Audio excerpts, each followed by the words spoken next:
bunga ng ating magandang ugnayan sa iba't ibang bansa. Natiyak nating sapat ang supply ng langis para sa ating pangangailangan. Sa kabila ng pagsara ng Strait of Hormuz ay nagawa natin makabili at makapag-angkat mula sa ibang pagkukunang bansa tulad ng Japan, South Korea, Oman, India, maging sa Russia, pati na sa China. Dahil sa mga ito, natiyak natin na sapat ang supply ng bansa na tatagal hanggang halos 2 buwan.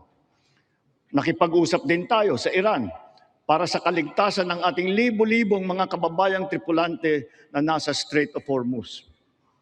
Sa kooperasyon ng ating mga kumpanya ng langis, hindi naging biglaan ang pagtaas ng presyo ng petrolyo, kundi paunti-unti sa loob ng 1 linggo. Ito'y para naman maging magaan sa ating nahihirapang mga consumer.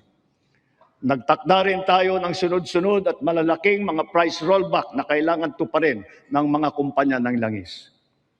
Sa tulong ng batas na naipasa ng Kongreso, agad din natin nasuspindi ng 3 buwan ang pagpataw ng excise tax sa LPG at saka sa kerosene. Bukod dito, agad din natin nilimitahan ang pagtaas ng presyo na inaangkat nating bigas. Inaresto at kinasuhan din natin ang mga nahuling nagsasamantala sa kabila ng pagdurusa ng taong bayan habang may state of energy emergency. Lahat ng posibleng gawin para mababa ang presyo at mapabagal ang pagtaas nito, ginawa natin.